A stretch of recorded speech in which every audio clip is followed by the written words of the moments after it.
What's going on, you guys? It's Nacho with a brand new video, and in today's video we're essentially going to be starting a new build series on the 2020 Yamaha R6. Now, as you guys can see over here, we got a whole bunch of packages and mods to be installed on the R6. What we're going to be installing in today's video is a GPR stabilizer, which is in the brown box, along with a quad lock system with wireless charging. Now, I do want to mention I actually have this exact setup on the Yamaha R9 as of right now. Now, this is basically exactly how it's going to look on the R6. We're going to have the stabilizer on the bottom and then the quad lock system up top. Of course, is going to be able to have wireless charging. For the cable, I went ahead and ran it all the way down the side of the bike into the rear seat, which is connected to the battery. And don't worry, for the R9, this build is not completed yet. We still have a whole lot of things to do to it. I actually have my eyes on a couple mods that I still want to do on this bike, but they're just not released yet, so stay tuned for that. But the most recent mod that I did, as you guys can see over here, are these retrofitted headlights. These headlights are definitely one of my favorite mods that I did on this bike, and it's all controlled through the app here. You can pretty much choose what color headlights you want to rock on your bike. For example, if I choose red, this is how it looks, and especially in nighttime, it looks extremely aggressive. Now, for the turn signals, it literally looks insane, and let me know if this is something that you guys would want to see on the R6. If I get a lot of comments that want to see it, I might consider doing it to the R6 in the upcoming video, so let me know you guys' thoughts on that. All right, so without further ado, let's go ahead and jump straight into this install. What I'm gonna do first is remove the old quad lock system on the bike. All right, y'all, there we go. And now that it's removed, let's go ahead and unbox the GPR stabilizer. And this is the stabilizer right here. Now, one thing I did on the R9, which I didn't know of, was I cut it down the top to get to the product, but something I didn't know was that this is a sticker. So if you guys are planning to keep the sticker, definitely learn from my mistake and don't cut it from the top. And for those of you that don't know what a stabilizer is used for, let me go ahead and show you guys on the R9. As you guys can see, right now it's set to number 1. Number 1 is the lowest setting that you can have it on, and what that means is that you could basically move your handlebars freely. And with the stabilizer, you could basically change how stiff you want your handlebars to be, and this is very important, especially when you're on the freeway. When you're on the freeway, you basically want to run number 8, which is basically maxed out on stiffness. Having your handlebars as stiff as possible, especially on the freeway, is the best way to avoid any kind of death wobble or tank slaps, whatever you want to call it. And the reason I choose GPR is because you can basically switch from 8 to 1 with one click, just like that. So this is the least stiff option, and let's say you're hopping on the freeway, all you gotta do is click once and you're in the stiffest option.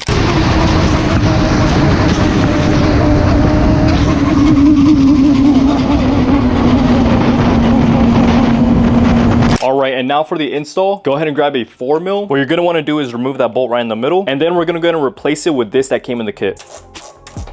Now, the new bolt that came in the kit is going to be a 5mm. So go ahead and grab your 5mm and screw it back in. This isn't required, but I'm going to go ahead and grab an extender so I don't scratch my fairings.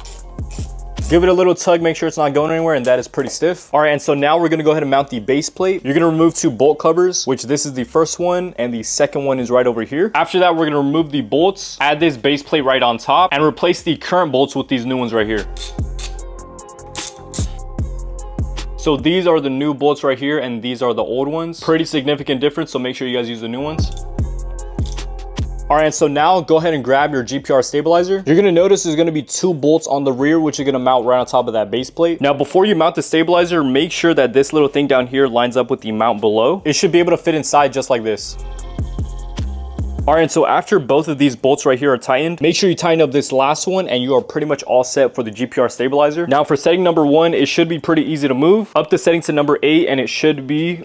God damn. All right, so now that I'm done with this, I'm gonna go ahead and work on the quad lock install. All that you're gonna need is the ram mounts attachment, 1-inch ball head adapter, and that'll pretty much be it, only if you wanna mount it. You might also wanna look into a vibration dampener, anti-theft screw kit, and if you want wireless charging, you're gonna wanna pick these up. And it's gonna look just like this, regardless if you have an R9 or an R6. If you guys wanna see exactly how I went ahead and mounted it, make sure you check the link in the description down below. I'll also make sure to link the GPR stabilizer if you wanna pick one up. So right now, I'm gonna go ahead and set up the R6 with the quad lock system, and then we're gonna take the R6 out on a ride, so I'll catch you on a bit. All right, y'all, so we are out on the street with the Yamaha R6, and as you guys can see, we got the GPR stabilizer and quad lock system successfully mounted on the bike. Now, I want to take this bike on a spin with both of these new accessories for 2 main reasons. The first one being, I haven't been able to give this bike a proper pull because ever since I purchased the bike, there was no stabilizer on it, and I don't want to do any pulls without it. But now that we finally installed the stabilizer, I can crank it all the way up and do a safe pull down the street. It's kind of crazy. I've had this R6 for a little over a month and I still haven't done any pulls, or in general I haven't really ridden as much. I think I only gave this bike like 4 to 5 rides. It's kind of crazy, but it's mainly because this is a 2020 Yamaha R6. This is the last street legal year for the R6. Now they still do production on the R6 from 2021, and I think the last official year is this year, which is 2026. But from 21 to 26, those are only race model. You can still convert it, but it's kind of a hassle. But yeah, I don't want to put too many miles on the R6 as it is right now, especially in the early age. I want to get it to a spot where it's looking all pretty, it's flashed, it has an exhaust system, and then I'm gonna be able to consistently take this bike out. But without further ado, let's go ahead and start it up. Let's hope it starts up on me.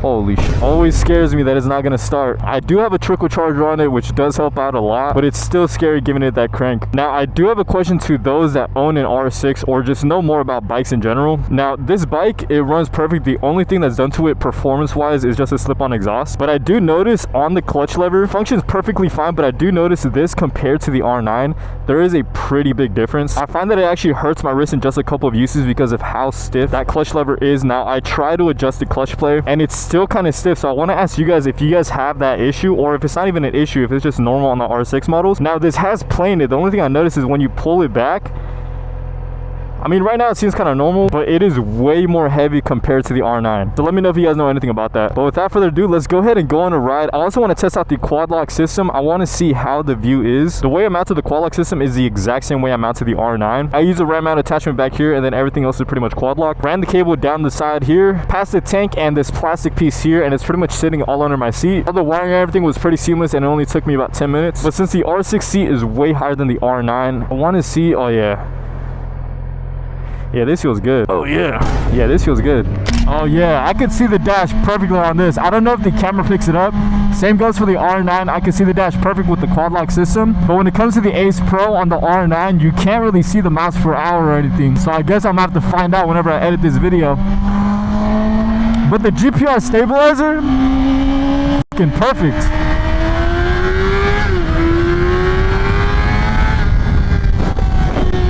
Oh my god. I can't wait to put a full system exhaust on this R6. It's gonna sound insane.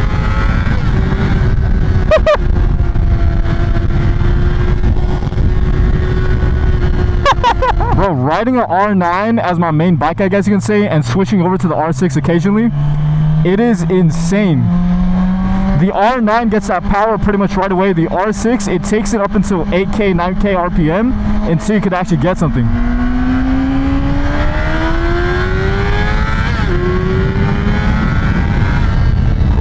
I love owning both bikes because both bikes, their personalities are completely different. The R6 is a fucking screamer. This thing just wants to scream.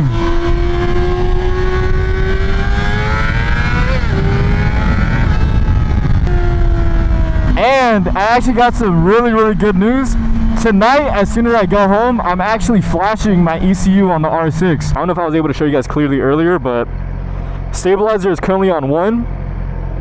Let's crank it up to like 4. 4, you feel a little bit of resistance, just a little bit. Let's go up to like 6. Oh yeah, you're starting to get some resistance. Number 8.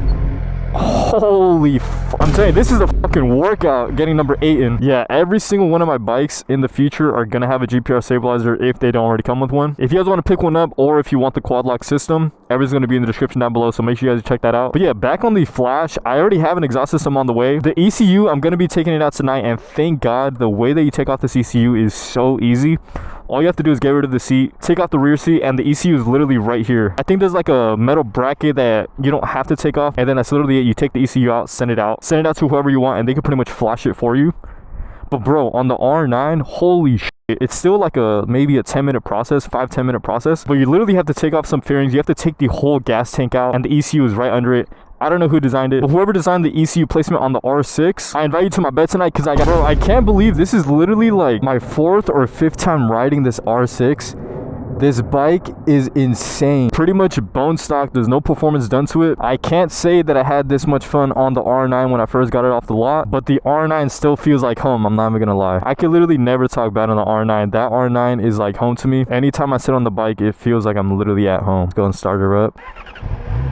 It's kind of weird because when I sit on the R6, it feels a little uncomfortable, but it's probably something I'm just not familiar with. I know with time it's probably gonna get a little better, but it just doesn't feel natural like the R9, you know what I mean? Another question that I want to ask you guys for my R9 viewers, I'm gonna get some sprockets and a chain. I do plan on going up a tooth on the rear and keeping the front the same. Let me know if you guys adjusted anything. I think I'm gonna go a tooth up on the rear, but let me know you guys' thoughts on that. I honestly don't really care too much about the top speed on the R9. I want harder acceleration. Same thing with the R6. I do plan on doing sprockets and a chain soon. If y'all have an R6, 100% the stabilizer.